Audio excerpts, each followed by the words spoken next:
আসসালামু আলাইকুম ভিউয়ার্স, সকলকে স্বাগতম all job news and education চ্যানেলে। চলে আসলাম নতুন একটি ভিডিও নিয়ে। ভিডিও শুরুর প্রথমে বলে রাখি, যারা আমার চ্যানেলে নতুন দয়া করে আমার চ্যানেলটি সাবস্ক্রাইব করে দিবেন। আজকে ভিডিওর বিষয় হচ্ছে বিদ্যুৎ, জ্বালানি ও খনিজ সম্পদ মন্ত্রণালয় নিয়োগ বিজ্ঞপ্তি 2024 চাকরির বর্ণনা। বিদ্যুৎ, জ্বালানি ও খনিজ সম্পদ মন্ত্রণালয় নিয়োগ বিজ্ঞপ্তি 2024 প্রকাশিত হয়েছে তাদের অফিসিয়াল ওয়েবসাইটে। এই জব সার্কুলারে আগ্রহী নারী ও পুরুষ উভয় প্রার্থীরা অনলাইনে আবেদন করতে পারবেন। এক নজরে নিয়োগ বিজ্ঞপ্তি 2024। প্রতিষ্ঠানের নাম বিদ্যুৎ, জ্বালানি ও খনিজ সম্পদ মন্ত্রণালয়। পদের সংখ্যা 17 জন। চাকরির ধরন সরকারি চাকরি। অফিসিয়াল ওয়েবসাইট এবং আবেদনের ঠিকানা আমার ডিসক্রিপশন বক্সে দেওয়া আছে।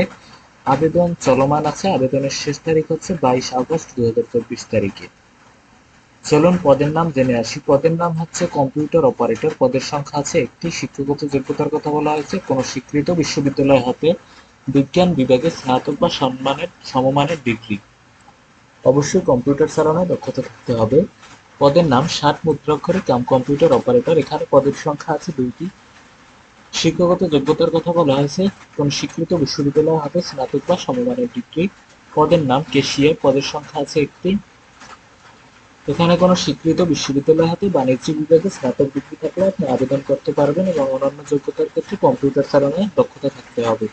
পদের নাম অফিস সহকারী কাম কম্পিউটার মুদ্রাক্ষরিক। এখানে পদের সংখ্যা আছে 2টি। শিক্ষাগত যোগ্যতা হচ্ছে কোনো স্বীকৃত বোর্ড হতে মাধ্যমিক সার্টিফিকেট বা সমমানের পরীক্ষায় উত্তীর্ণ হতে হবে। এখানেও কম্পিউটার চালানোয় দক্ষতা থাকতে হবে, যেমন ওয়ার্ড প্রসেসিং এর কাজ আপনাকে জানতে হবে।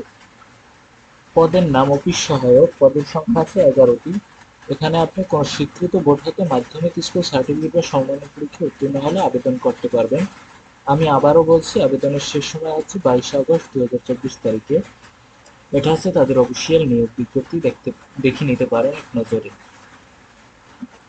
তো এই ছিল আজকের ভিডিও। দেখা হবে পরবর্তী কোনো ভিডিওতে। সঙ্গে থাকুন all job news and education চ্যানেলের। ভিডিওটি আপনার কাছে ভালো লেগে থাকলে একটি লাইক করে দিবেন এবং কমেন্ট করে পাশেই থাকবেন এবং চ্যানেলটি সাবস্ক্রাইব করে দিবেন। আল্লাহ হাফিজ।